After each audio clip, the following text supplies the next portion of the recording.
অভিনেত্রী শকুন্তলা বড়ুয়ার কন্যা রাজশ্রী বড়ুয়াকে ভালোবেসে বিয়ে করেছিলেন অভিনেতা আশিস বিদ্যার্থী।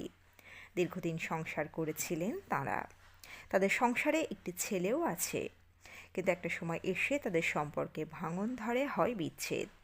এবার মেয়ের বিয়ে ভাঙা নিয়ে মুখ খুললেন অভিনেত্রী শকুন্তলা বড়ুয়া। কি জানিয়েছেন তিনি? বিস্তারিত থাকছে প্রতিবেদনে। বন্ধুরা, চ্যানেলে নতুন হলে চ্যানেলটি সাবস্ক্রাইব করে রাখতে পারেন ও ভিডিওটি শেয়ার করতে পারেন।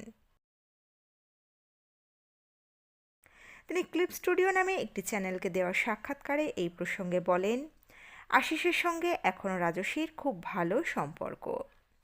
সম্প্রতি আশিস দুর্ঘটনার কবলে পড়েছিলেন। সেই প্রসঙ্গ টেনে শকুন্তলা বলেন, ওর অ্যাক্সিডেন্টের কথা শুনেই ওকে আমি ফোন করেছিলাম। ও আমাকে বলেছিল, থ্যাংক ইউ দেবীদি, রূপালী ভালো আছে, আমাদের আজকেই ছেড়ে দেবে, আবার কথা হবে। সেই সময় আমি রাজশ্রীকেও ফোন করে ওদের খোঁজ নিতে বলি। ও জানায় যে আশিস আর রূপালী দুজনের সঙ্গেই ওর কথা হয়েছে। আশিসকে আমি প্রচণ্ড ভালোবাসতাম, এখনও ভালোবাসি। এরপরই শকুন্তলা জানান তার মেয়ে ও প্রাক্তন জামাইয়ের বিচ্ছেদের আসল কারণ। তিনি বলেন, ছেলেকে পুরো রাজশ্রীই মানুষ করেছে, আশিস তো দেখেইনি কিছু। আশিসের কথা হচ্ছে, তুমি আমার সঙ্গে সঙ্গে ঘোরো, আমার সঙ্গে চলো, তোমার কেরিয়ারের জন্য আমি যেমন যেমন বুঝবো, তোমার যেমন ভালো লাগবে আমি সেগুলো করব। কিন্তু রাজশ্রীর সেটা পছন্দ নয়। ওরটা নিজে খুঁজে নিতে, করে নিতে চায়। রাজশ্রীর মতে গায়ে গায়ে ঘোড়া, বউ হয়ে বসে থাকা সে আর পারবে না। আশিস চলে যাওয়াতে জায়গাটা বড্ড ফাঁকা হয়ে যায়। ও এখনও বলে, আমি জানি আশিসও খুব কষ্ট পেয়েছে, আমিও নিজের চোখেও দেখেছি যখন দুজন দুই ঘরে আলাদা হয়ে যায়। রাজশ্রীকে আশিসের বাড়ি ছাড়ার আগে কাঁদতে কাঁদতে জিনিসপত্র গোছাতে দেখেছিলাম, তবে আমি কখনোই ওদের মধ্যে ঢুকিনি।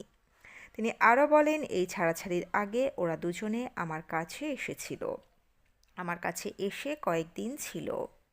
সেই সময় একদিন আমি খাটে বসেছিলাম, রাজশ্রী আমার পাশে বসেছিল, আর আশিস মাটিতে বসেছিল। ও আমার পা ধরে মাটিতে বসে কাঁদছিল, আমাকে বলেছিল ওকে বারণ করো এটা করতে। তখন আশিসকে আমি বলেছিলাম, আশিস, আমাকে বলে কোনো লাভ আছে?